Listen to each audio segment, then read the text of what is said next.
Diwata, nakakain mo pa rin ba ang iyong mga masasarap na dishes, lalo na itong overload? Yes, araw-araw yan ang kinakain ko. Magti-10 years na, charing. Dahil syempre kailangan mo pa rin tikman lagi para masigurado yung quality, di Nakain ba? ko pa yan. Ano ba ang pamantayan ng masarap na pares para kay Diwata? Alam mo, ang masarap para sa akin, yung mabusog ako at maging kontento ako sa kinain ko. Pero, di ba may beef din to? May beef pa rin ba na sinaserve dito sa inyo? Beef? Mayroon beef pero pares ano na yon. Ang tawag ko doon pares buto-buto or pares bulalo. So ayan yung beef ko. Kasi dati yung beef pares ko, pinalitan ko nitong lechon pares inandi rice ko kasi walang masyadong bumibili. So dito siya mas marami. Kaya dati yung beef pares ko, yung talagang tinda ko at saka yung beef mami. Kaya lang, simula nung nagtinda ko ng binago ko yung menu ko, yung Diwata Pares Overload, ginawa kong lechon kawali at saka chicharong bulaklak. Doon siya nag-boom. Boom talaga. Kaya may beef pa rin ako pero ginawa ko naman siya pares bulalo. Mas maraming laman. Okay, so ganito gagawin ko dito, sasabawan ko to. Normally, binubuhos to dito, di ba? Kahiwalay talaga siya, nakabuhos talaga yan kasi pares tayo. Tapos lalagyan ko ng garlic. Tapos lalagyan ko nito. Pwede ba kahit gaano karami? Yes, lagay-lagay? Yan sa gusto mong gaano karami yung ilagay mo. So yung customer lagay lang siya ng lagay lagay dito. Lagay. Ito na, matitikman ko na ang Pares Overload ni Diwata. Ito yung chicharon bulaklak, ano? Boss. Hello, ho? Naiinggit na po ba kayo sa akin? Kumain na ho ba kayo?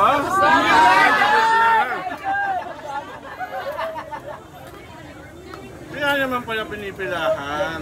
Masarap. Mura na, masarap pa. Yung iba kasi ako naman, hindi ko naman sinasabi masarap yung pares. Kung gusto nilang matry, masarap. Gusto nilang ma-experience, okay lang. Kasi yung iba, di ba, marami kasi ako nakikita nag-content dito, nakakain, tapos maraming aw-aw sa social media. So, depende naman yan sa inyo. Hindi ko sinasabing masarap, pero gusto yung tikman at kayo na mismo ang masarap. Ito yung pamantayan ng masarap. Nasasarapan po ba kayo? Sila nagsasabi. Tapos itong Seek and Joy, magkano ulit itong ganito kalaki? Depende sa size. Ngayon kasi malalaki siya. So, under rice yan, 120. May kasamang soft drinks pa rin, may free water, may libreng sabaw. So, 120 naman yan. Pero pag mas maliit dyan, 100 lang din under rice. Nakita ko nga yung interview mo kasi minsan maliit yung manok na dumadating. So, nag-change ka na kagad ng price. Nag-change naman tayo ng price. Pero pag malaki talaga, usually kadalasan malaki. So, 120 siya. Pero hindi na siya masama kasi naka-under rice ka na, sulit na talaga sa 120 pesos kasi may free soft drinks ka pa, may unli sabaw ka pa at the same time. Pag nabiting ka sa soft drinks, may free water naman tayo. So yun. So ito 120 na itong hawak mo. Oo, 120 yan. Under rice yan, may kasamang soft drinks. Pwede mo ba i-share anong timpla nito? Bakit sa malinamnam? Buo Ano? yung lasa? Ano lang, lagyan ko lang ng magic sarap yan. Masarap na ba? Magic! Magic sarap lang yan, lagay ko tapos yung prinito ko, yan na yun. Oo. At 24 hours ang operation ni Diwata dito. 24 hours. May shifting lang tayo ng dalawa, may night shift sa day shift sa mga tao. Ano yung pinakamahirap na shift? Sa umaga o sa gabi? Parehas lang pero mas maraming tao sa gabi kumpara sa akin. Kasi nga init, no? Hindi masyado. Maraming tao sa gabi. Diwata, paano pag umulan? Anong mangyayari? Mga waterproof naman daw yung mga kumakain dito kayo pero hindi, may mga tent naman tayo pero nagpaplano ako kung papagandahin ko ba, bubunguhan ko ba siya. Kaya lang syempre, di ba pinapisto lang tayo dito. So hindi naman pwede na gawin na lang natin. Kailangan natin talaga muna magpaalam, magpag-coordinate dito. So nagpapisto ko pwede natin lagyan ng bubong. At saka hindi, mura na naman, masarap na naman. Kung ganyan yung panahon, minsan nga mas masarap ang kumain pag umuulan, di ba? So pwede pa rin silang pumunta rito. Pero siguraduhin ko naman na hindi kayo mababasa kasi may mga tent tayo na kung hindi na pwede yung ibang tent yan, mga butas na papalitan natin ng bagong tent. Tulad nito, pag umulan nito, hindi naman sila mababasa dito kung saan tayo nasa lugar na to. Okay. Tapos, baka Diwata maganda rin, matour mo ko dito sa iyong lutuan. Kung deli ka, magtutour tayo ng lutuan. Habang nagsiset up sila, kainin ko lang sila. Punta kami. Ayos. Ano lang naman, kung ano-ano lang, creation lang namin yan eh. Nilagyan ko lang mga kuning-kuning. Ayaw ko sabihin sikreto ko, bulong ko na lang sa'yo mamaya. Baka mamaya alam mo naman, Mamaya gayahin. Gayahin, na, ako. So, yung sekreto ko, ibubulong ko na lang sa'yo. Pero yung sekreto mo, bulong ko rin sa akin. At least, yung hindi nila malalaman para malaman ko din. Kasi alam ko talaga chef cook ka, di ba? Chef ka, di ba? So ngayon, bulong mo rin sa akin yung sekreto mo para mas lalong sumara. No, baka nga magkatulungan tayo kung Huwag may mo mga sabihin tips dito pa. sa live kasi baka gayahin pa nila, maunahan pa ako. Sige, mga tips pwede tayo mag-share ng mga ganyan. Okay, sige, sige. Nakakailang chicken inasal ka sa isang araw sa 24-hour na shift? Hindi ko mabilang, nakailang ihaw ka Kilo. ba? 30 manok o 30 kilo? 30 kilos na chicken na inasal. Okay. Tapos, yung mga bati, ano mo na yan doon? Okay. Tapos, ito ko naman niluluto yung Ito yung ano. Ano siya, electric ano? Okay. Dati kasi kawakawali lang tayo, kaya lang sobrang dami din ng... Mas consistent na to eh. Kaya talagang nag-provide talaga ako ng talagang tutuan ng chicken. Para hindi din mahirapan yung tigaluto. Ang ganda. Si Jollibee nanginginig na. Kinakabahan na. Tapos, dito naman natin niluluto yung ating mga sabaw dito. Okay. Kanin dito ay kuya. Kanin, sabaw. So ito lang siya. Tapos yung mga lechon kawali at chicharon mo na. Hindi ko na siya ipapakita kasi medyo ano doon. Dito yun. Dito yan sa side.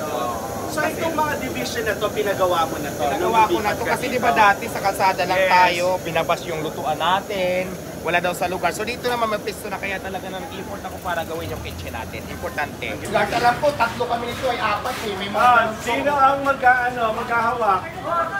Hello, volunteer! Hello, volunteer!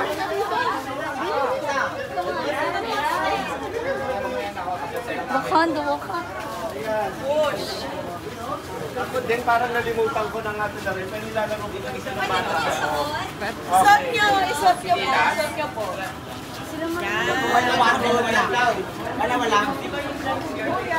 Kahawak na. Di ba ganun yun? Isa lang. Sa baba muna!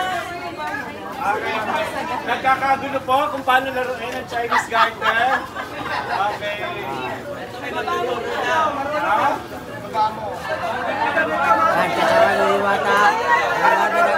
Sa amin, makita sa amin.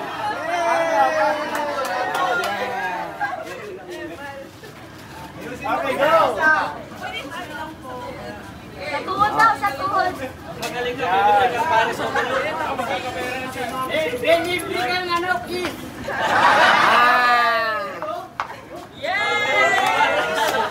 Napakadali lang pala. Wala out ka na.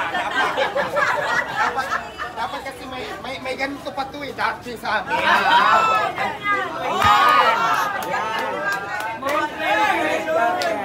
Ay, ganun ba yun? 10-20, paning 10-20? Parang kaya, 10, 20, 30, 40, 50, 60. Bam! Ganun pala yun. Sir, dito ka muna sir kasi may video kami dito sir. Ganon. Tapos, ganyan. Ay, paano? Dito muna isa. 10. 30. 10, 20, 30, 40, 50. Yeah! Okay, tumbang preso naman. Tumbang preso naman, tumbang Tumbang preso. preso.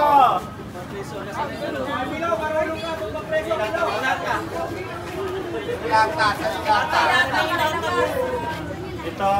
Parang bumalik tayo sa pagkabata, no? Ito, meron tayong Ba't palaki ng palaki? Sa amin dati, mas maliit pa nga dito na lata eh. Ayan. Grabe, social naman ang tsinelas ko. Pang hotel. Okay.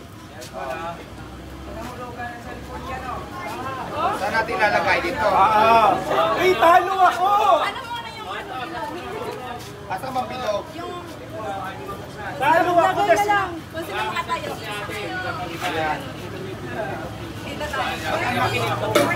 Pag mag-isa kayo ng save kayo ng Hindi, okay na, mayroon ako dito. Oo, tingin. Lugi ka! Lugi ka! Dapat pala. Kaan naman ito. Excuse me po. Boss, atras ng konti, boss.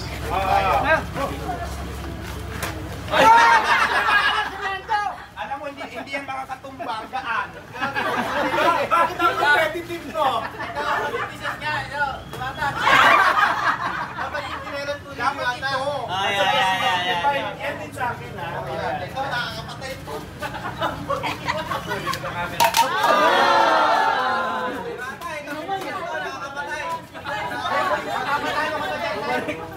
Kaya? Parang nag-practice na si Diwata. Paano yan talo? Isa pa? Isa pa. Best of 3. Ayun pala kinadama naman. Talo ka sa maliit eh. Ito dapat.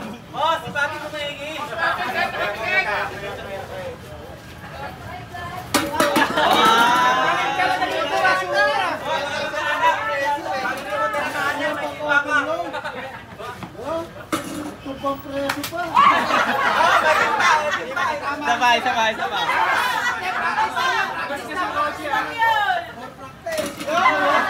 One last. Wala na. Magaling talaga. Los ka na, los. Okay, isang final round na ikot na lang tayo. Okay.